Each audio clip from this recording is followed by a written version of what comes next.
Have you ever been frustrated as a leader when you feel you've communicated with your team, you've laid out your expectations and the plans, and you thought you were very clear, but for some reason we never get the results, or there seems to be frustration. There's comments back to you, oh, is that what you wanted? I thought you wanted this. Or maybe you're on the receiving end where you're sitting there listening to someone go on and on and on and on and on, and you're thinking, I thought we ended this. Why are we still talking? Well, that's because you don't understand the 4 different communication styles that people possess. And you need to understand who possesses which communication style so you can leverage it to get the best results. So that's what we're going to talk about today, the 4 communication styles and how you need to leverage them as a leader. So let's dive into today's video.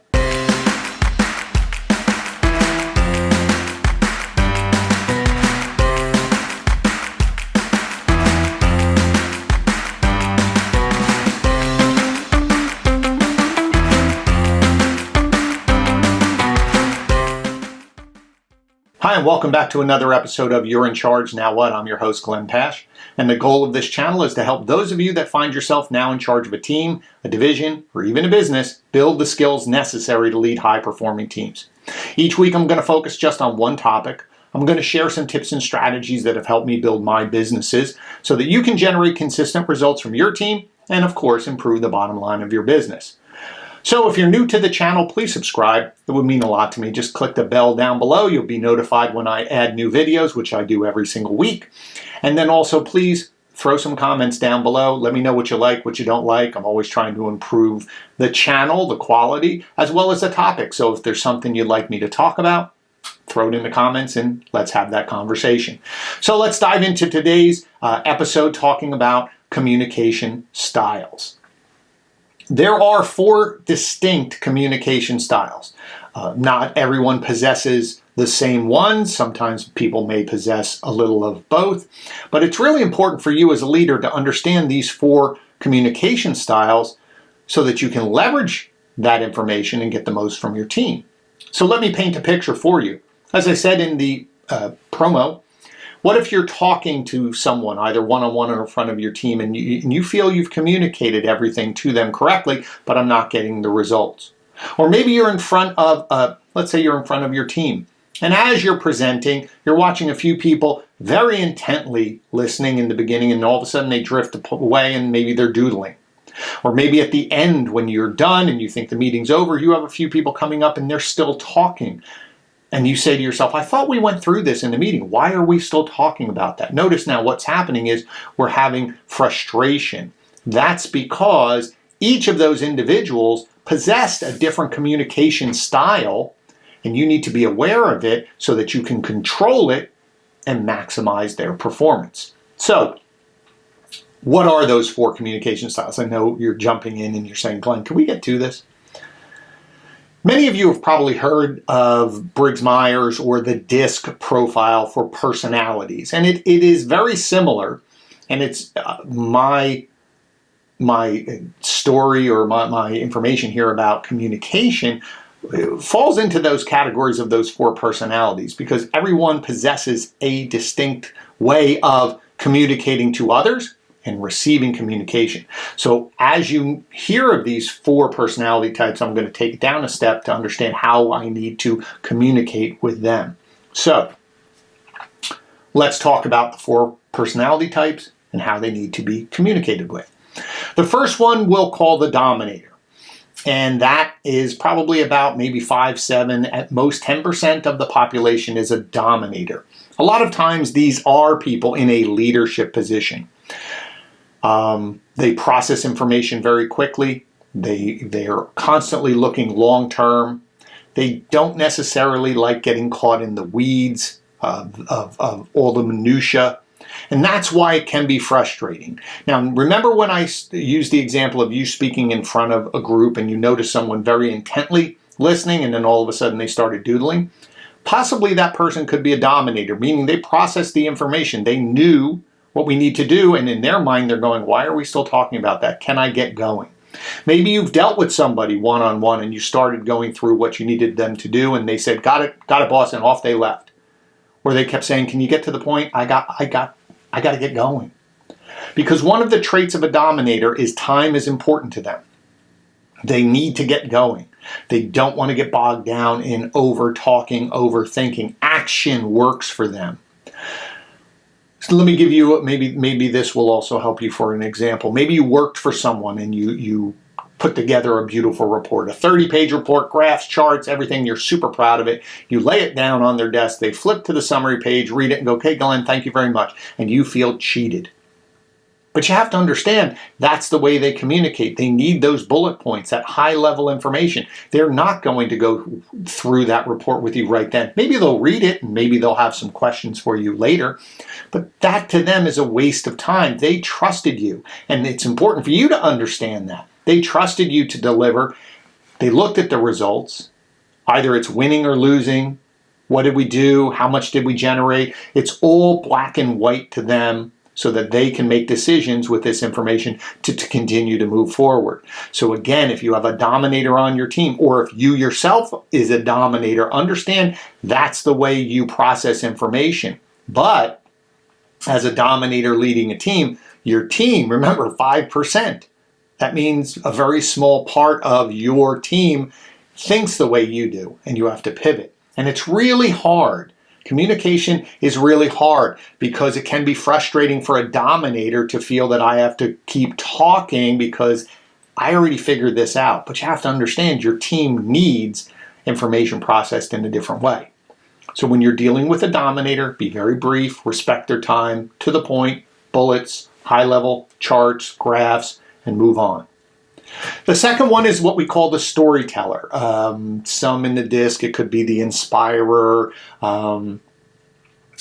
influencer is another one. I like the word storyteller because that's what the individuals need.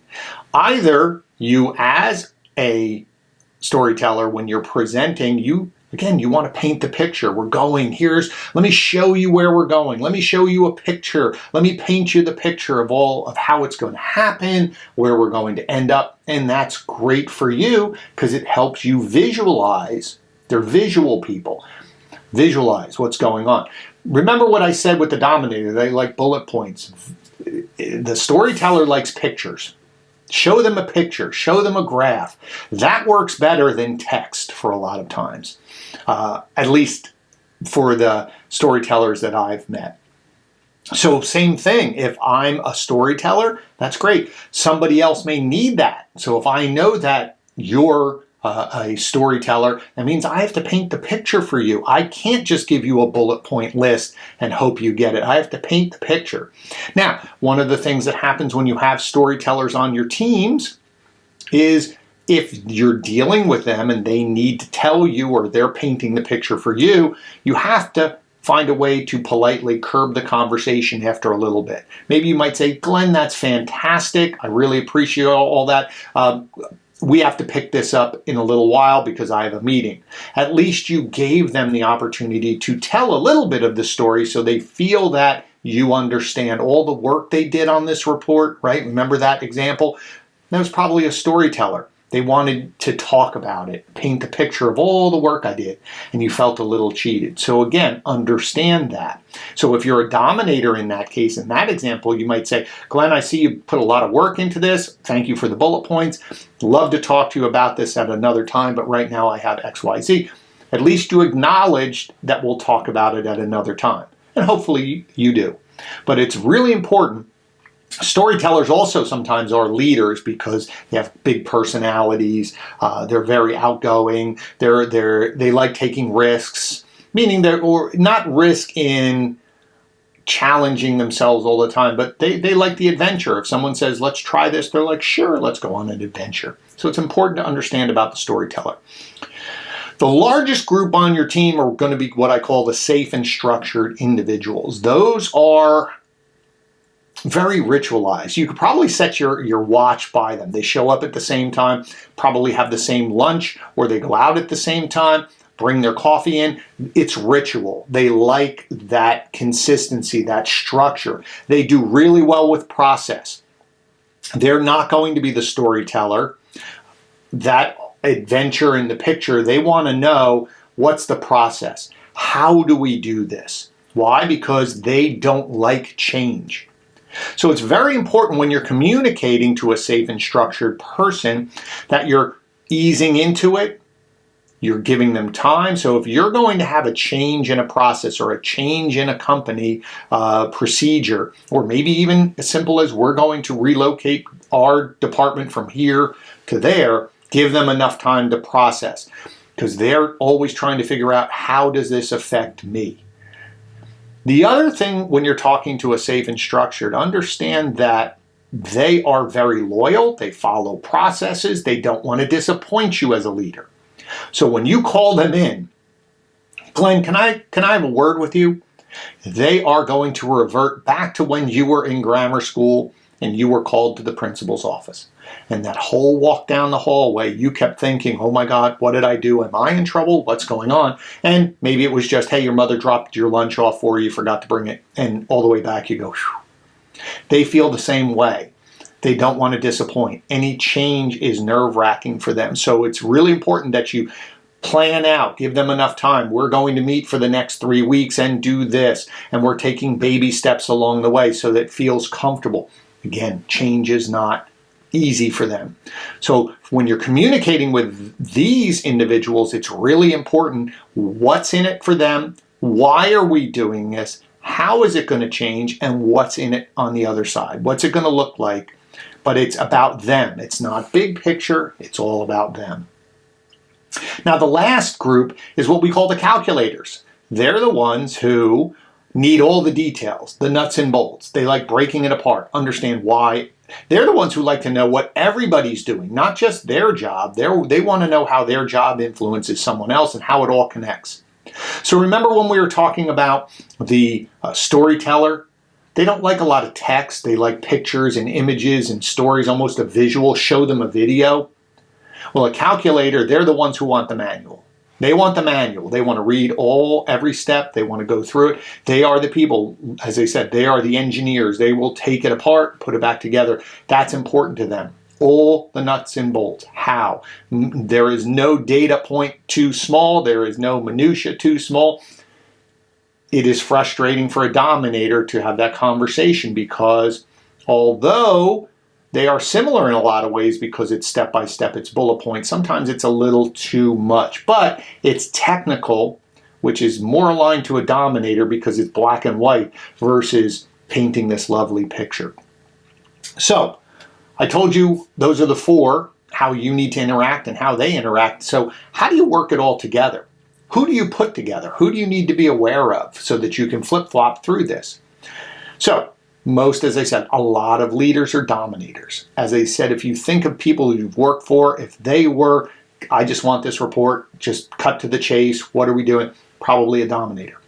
So now if we mix and match, and maybe for you right now, you've already decided I'm more this person. If you're mixing and matching, dominator to dominator, they work well together because they speak the same language. And usually they're in meetings and they're high level and there's decisions quick, and then we can delegate down to the team and let them take care of it. Storyteller to storyteller, they love that. Oh, they're brainstorming all day. They're having a great time painting the pictures. The problem is if you put two storytellers together, somebody needs to limit the time that they're talking and brainstorming. Someone has to curb the conversation or else nothing, in my mind sometimes, nothing gets accomplished because it's always, but we could do this and then we could do that. And no one stops to say, okay, time out. Pick one of these, we have to move forward. And that's where the dominator comes in, or maybe even the safe and structured to say, how do we create a process out of this? That all sounds good. How do we do that? So again, safe and structured work very well together, process driven, calculator to calculator work really well. So now let's think about how do we mix and match amongst others. Dominator, safe and structured work really well. Why? Because the safe and structured doesn't want to disappoint the dominator. They deliver exactly what that dominator wants. They are very organized, process driven. Those two work well together. Storyteller to safe and structured work well because the storytellers are entertaining. But again, the safe and structured sometimes will pull them and say, but that sounds good, but how are we going to do that? So that works well. And as I said, calculators and storytellers work well. Everybody likes the storytellers. Just storytellers to storytellers. Again, you got to really corral that. Dominators to storytellers. That's the key. That's the one that you have to watch out for, because if you're a dominator and you have storytellers on your team, it's going to frustrate you. Why do I have to talk about this? Why can't they just get it like I do? I don't understand. This is frustrating. Sorry, you're a leader. You got to suck it up. You got to understand how to do it. Now, as I said, if you're a dominator and you have a storyteller, just control the conversation. Let them talk. Ask them a couple questions. Let them go for a little bit and then curtail it. Same thing if you're the storyteller, if you're a leader. A lot of times people leading teams are storytellers, as I said, because they're the personality. Sometimes when you're dealing with a dominator, don't get disappointed that they don't want to talk to you for too long. Understand that that's the way they get the information. You'll find other ways to talk, but get them what they need so that they can go do what they need to do. As I said, storyteller to safe and structured.